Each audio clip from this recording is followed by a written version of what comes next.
This is the ParentNormal Comedy Podcast, the show that helps imperfect parents laugh when they want to cry. Play it, DJ.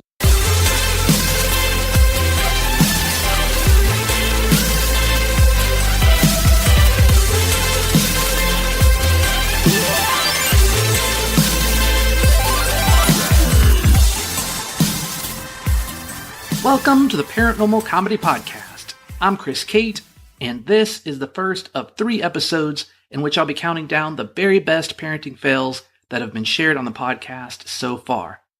Now, obviously, it is really strange to say that one parenting fail is better than another. That's obviously not the case. But there have been some really entertaining stories shared on the show, and I thought it would be fun to turn them into a countdown, because who doesn't love a countdown? Of course, like any countdown, there are probably some stories that should have made the list but didn't, and there are probably some stories ranked too high or too low. The reality is that all of these stories are great for parents to hear, and the takeaway I hope you get from listening is that we all make mistakes, but it's better to laugh than get stressed out to the point of crying. In this episode, with a little help from my kids, I'll be counting down parenting fails from number 30 to 21. So let's get started. Best of the parenting fails. Kicking off the list at number 30 is a parenting fail shared by Noreen Dworkin McDaniel, one of the moms behind The Science of Parenthood, who appeared in episode 9 of the podcast. Noreen Dworkin McDaniel. Number 30.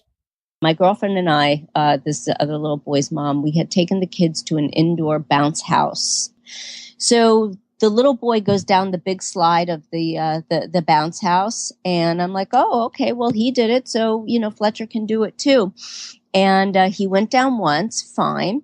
And then the next time he went down, he went head over heels all the way down the slide. So that's bad enough. I decide that I didn't want him to be afraid of the bounce house, so I took him back up and I sent him down again. Head over heels down the slide. I thought, well, maybe he's just not getting the hang of this. And so we did it again. Oh, my God. I guess I am laughing about it now. And so, again, head over heels down the slide. Okay, so it was, and then I realized, oh, my goodness, the other boy was 3 months older. He's probably, a year and change. And Fletcher's not quite a year yet. And what am I doing sending him down the slide? He was going down a slide, somersaulting down the slide. How did you get him to get back on it? I think, well, he wasn't walking, so I think I just climbed up there with him. And I'm like, damn it, he's going to not be afraid of the slide. So how does he feel about slides now? Oh, he's all over them. He's totally all over them. So I guess, yeah, but, I sit there and I look at, like, what was I thinking? I really could have hurt him. And, I was like, I just don't want him to be afraid of the bounce house. The next parenting fail on the countdown will be shared by Karen Alpert, the New York Times best-selling author of I Heart My Little A-Holes and I Want My Epidural Back, who was on the show in episode number 31. Karen Alpert. Number 29. I think another huge fail that I had as a parent was, it didn't end up being a fail. Eventually I was successful. But when I started breastfeeding Zoe, I was a wreck. It was just not good. It hurt like the dickens. And I would literally sit on the couch crying my eyes out. And my husband finally dragged me to a lactation consultant who told me that I was doing it wrong, which sent me into even a worse downward spiral. Eventually it felt a lot better. And I realized that breastfeeding is just difficult for everyone, or for most everyone. Some people say it's like unicorns kissing their nipples, but not me. And I got over that hurdle, but I felt like a failure for a while there. It was bad. Number 28 on the list will be shared by Rosie Pope, who appeared in episode 30 of the podcast. Rosie is best known for starring in the Bravo Network's reality show, Pregnant in Heels. Rosie Pope. Number 28. Okay, so I moved out of New York City about a year and a half ago, and I was in a local playground, And it's really hard because I try to make friends with my kids, but you're not quite sure people know who you are, and people are kind of whispering, and then it's really awkward because you don't want to assume they know who you are. It's very complicated. And so my kids are all playing, and I'm trying to look around to see which moms I should talk to. And my baby pooped her diaper, and I suddenly realized that I'd forgotten to bring any diapers with me. And I was like, oh my God, I'm supposed to be the parenting pregnancy expert, and I don't have any diapers with me. And I'm in a playground full of these parents that I'm trying to get to know, and I have no idea what to do. So I had to bum a diaper. I've never bummed a diaper before. And I gotta tell you, it wasn't that easy. I looked around to see who looked like a generous person and might have the right size diaper. And I got a few no's, finally got a yes. And I felt I'm the most awful person. Anyway, I changed her diaper and we went home. Anyway, I laugh about it now, but at the time it was pretty mortifying. The next parenting fail on the countdown will be shared by Mary Elizabeth Williams, the author of A Series of Catastrophes and Miracles, a true story of love, science, and cancer. She has a great story that I hope you'll go back and listen to in episode 35. In the meantime, here's a parenting fail she shared, which is number 27 on the countdown. Mary Elizabeth Williams. Number 27. You know, I have so many. It's like, I don't know, you want like today's parenting fail? The one that immediately leaps out at me, because I wrote about it in the book, was I had just been re-diagnosed at stage 4. My cancer had metastasized into my lung and into my soft tissue. I was honestly just scared out of my wits. And it was also the beginning of the school year, and it's a very intense time. So my kids were going back to school. They were, back among their group of peers. And I took my daughter, I wanted to do something nice. So I took my daughter to the hair salon, and we all got blowouts. And while we were sitting in the chair, one of the ladies at the salon came over and told me that my daughters had lice. Yeah. And I said, no, they do not. Nope. Absolutely not. That cannot possibly be happening. No. And my daughters started crying, and I said, nope, this is not happening. You do not have lice. No way. It's just a little dandruff. It's not a big deal. And they freaked out and they cried all the way home. And I insisted that they didn't have lice, and they had lice and I had lice. Oh, no. So I was in the deepest of denials about it. And I had to wake up and face the lice pretty fast. But in retrospect, I wish that I had been more accepting. But sometimes you have to go through the 5 stages of lice before you get to that place. The next parenting fail on the countdown will be shared by Brian Gordon, the hilarious dad who created the Foul Language webcomic based on his life as a dad. He shared this fail in episode 29 of the podcast. Brian Gordon. Number 26. I remember when I had the hardest time with my son when he was firstborn, and it just, no one's a worse dad than I am. But I'm like, okay. And I was having a hard time bonding with him. But every once in a while I would have these little breakthrough moments where I'm like, we're bonding. He seems like he really likes me. I'm like, this is great. And I was giving him a bath, and he was probably not quite 1. He was, he was sitting up, and, he was, managing a can in the bath, and, there's probably like 2 inches of water in the bathtub or something. And we're in there, we're splashing and having a good time, and he's laughing, and I'm washing him up, and I'm just having this like crazy idyllic, parenting moment where I'm like, he loves me, I love him, whatever. And the light in the bathroom was just behind me. Of course, leaning over the tub. And so I'm casting a shadow on the wall, and I'm like, oh, this would be cute. So I just did like some, for kicks, I'm like, oh, look, shadow puppet. And I kind of did like a little, the thing where you can make your hand into a little doggy, whatever. Mm-hmm. And I'm like, hey, Max, look, woof, woof. And he just freaked out. It was, I might as well just like come out in like a boogeyman mask or something. The idea of like suddenly there's a dog on the wall, and he just lost his mind. And it was just like, it's like, where it's just like, no, it's a shadow. You need to know about shadows. We all have shadows. Oh God. And he just it just ruined it. And, it just went from there to like a screaming fit that went on for probably 45 minutes, where I'm just like, I just wanted to make him laugh with a shadow puppet. And it was just like one of those, like, I just can't win moments. So, So yeah, that was an early one, and there's been, probably 10 million since. But yeah, that was kind of indicative of, like my life as a parent from then on with both kids. It's like, okay, I'm going to try and do something, and they're going to love it. No, they're not. They're really not going to love that. So. Yeah, that's funny because it seems like any mishap too that happens in the bathtub just is multiplied by 1,000 because any reaction they're just slipping around all over the place. Oh God, yeah. It's you put them in like you learn early on like, oh, you're gonna have this moment in the bathtub, and like just so you know, everything in there can kill your child if it's too hot or you turn away to blow your nose or something. They'll drown instantly. Just so you know, so no pressure, but this is just a giant death trap for your child. But enjoy your time. Next on the countdown is a parenting fail shared by Arianna Huffington, co-founder and editor-in-chief of the Huffington Post. In episode 34 of the podcast, we talked about her book, The Sleep Revolution. Arianna Huffington. Number 25. When you think back to when your kids were very young, were there any mistakes that you realized you made, whether it was with your own sleeping habits or with your kids' sleeping habits, that you would do differently now? Yes, definitely. I definitely, did not do enough what I now recommend, which is when your child is asleep, if possible, go to sleep too. I would often use the time to do things around the house, but some things have to give. So maybe the house isn't going to be as clean, or maybe you're going to have takeout rather than cook.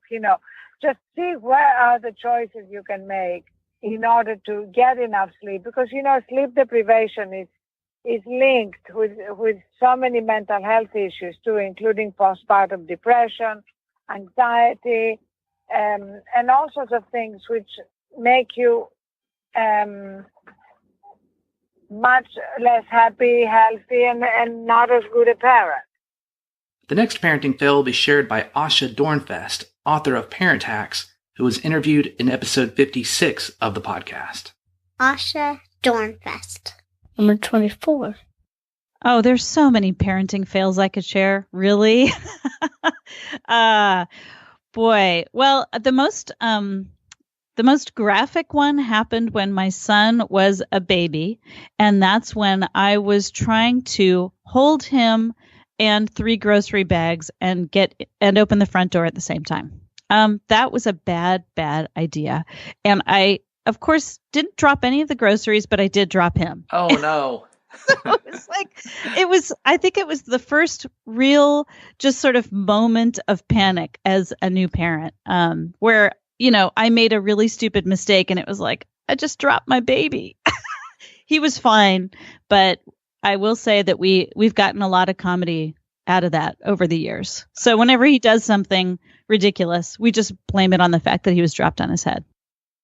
Coming in at number 23 on the countdown is a story shared by Clint Edwards, author of the book, This Is Why We Can't Have Nice Things, which we talked about in episode 10 of the podcast. Clint Edwards. Number 23. One of the stories I tell a lot of people is, I lived in Minnesota for a while, and I think it was our first or second winter there. There was this crazy blizzard that actually brought down the roof on the Viking Stadium, and we were snowed in for a couple of days. Which I'm originally from Utah. I'm like from the desert. I'd never seen anything like this, and we've been really feeling cooped up. And my son was probably 3 or 4. And we went outside just to kind of get out. It was late in the evening, probably, 7, 8 o'clock. And the wind's just blowing crazy and it's storming and we just were cooped up. And so we got all wrapped up and bundled up and we went outside. And, I didn't know my father all that well, but when he was around, it was Utah and it was a desert, but we still got snow, but not a whole lot. But I remember if there was a pile of snow, my dad would kind of lift us up and kind of toss us into it. And we thought that was so much fun. And so I was like, oh, there's all this snow. I'm going to do that one memory I have with my father, with my son. And so there's this big pile of snow in our yard. And I just picked up the little guy and tossed him into the snow. And I didn't realize that it was just this fluffy cloud of snow, Chris. And he just sank right to the bottom. And so I literally had to dig for the little guy. I'm digging it out, digging the snow, and I pick him up and get him out of there, and his eyebrow, eyelash, everything just covered in snow, and he coughs and snow comes out of his mouth. And he looks up at me with these sweet little eyes and says, "Dad, why did you do that?" And then to make it worse, I look, and we were in this like townhome, and the living room was on the second floor. And I look behind me, and there is my wife looking out the window and just has this look like, what the hell were you thinking? And I brought him in, and I told him I was very sorry, and we put him in a warm bath and gave him some hot cocoa. And I suppose it's all done. But I thought for sure that I had tossed him into this snowbank, and he was gone forever. The next parenting fail will be shared by Amy Belgart, the creator of the Mom Spark website, who was on the podcast recently in episode 57. Her story comes in at number 22 on the countdown. Amy Belgart. Number 22. Oh, well, I have plenty. I have two kids. I have a 16-year-old son and an almost 9-year-old son. And I can remember, well, this has happened more than once, but I am really bad with school picture day. I never remember when it's happening. And the best example of that, and I wish I had it in front of me, was my oldest son going on picture day wearing a monster truck T-shirt, which I don't even know where it came from. It was too small and major bed head, and it's such a comical photo that we actually ended up ordering them because it was such a funny story. So that's just one of many parenting fails that my son now laughs at. He was 9 at the time and he's 16 now. And I'm still struggling with school picture day. And now at number 21 on the countdown, the last for this episode, is Mike Spohr, the editor of BuzzFeed Parents, who appeared on the show in episode 36. Mike Spohr. Number 21. I guess in the early days of parenting there, we used to feed our kids with, bottles. And when you have the bottles and you're about to go on the road, there'd be these things called stoppers, which are little discs you might be familiar with. Mm-hmm. And you put those in the top of the bottle so that when you're, on the go, the milk doesn't spill out of the bottle. So I was at the restaurant, and I was, Annabelle started squawking and crying. So, she must be hungry. So I, got her out and started to feed her with the bottle, but she was not, it wasn't satiating her. She still kept, crying and getting more and more angry. I was like, what's going on here? I'm giving you the bottle. You're hungry. Why aren't you? What's happening? She got louder and louder and angrier. Didn't know what was happening until I finally realized that I'm a moron and forgot to take out the stopper.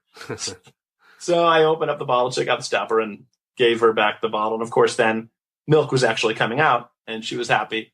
And the problem was fixed. But yeah, there was about 5 minutes where I was banging my head on the wall trying to figure out what was going on wrong, and I just forgot the stopper. That's good. Yeah, I've had moments similar to that. I've been giving a baby a bottle and not realized I didn't quite have it all the way tightened. And so, 2 minutes after I've been giving a baby a bottle, I would look down and the baby's just soaking wet in milk, where the baby's been getting some milk, but the rest of it's just been pouring out. And it always happens at bedtime where, the baby's almost asleep. And those just are frustrating moments. That reminds me of another one that I've done, and a lot of people probably done, where you don't put the top on tightly enough, kind of like you say, but then you shake it up. And then the top flies off and all the milk is flying out, going everywhere. That's a fun one, too. Yeah. All right, that's it for the first 10 parenting fails to be shared on this top 30 countdown. Make sure you subscribe to the podcast on iTunes, Stitcher, or wherever you listen to podcasts, because the parenting fails are going to get more and more entertaining as we get closer to number 1. I also hope you'll go back and listen to interviews that you might have missed from past episodes. If you're new to the podcast, these parenting fails are just a taste of what we talk about, but it's all entertaining. Don't forget, you can also get my brand new book, The ParentNormal Crash Course, on Amazon.com. You can also find every episode of the ParentNormal Comedy Podcast and much more at ParentNormal.com. As I touched on earlier, you can subscribe to the podcast on iTunes, Stitcher, Google Play Music, or wherever you listen to podcasts. So please subscribe and leave a review if you're feeling particularly generous. If you're on Instagram or Twitter, you can find me at ParentNormal. That's at ParentNormal. And if you're on Facebook, you can find me at facebook.com/TheParentNormal. Thanks for listening.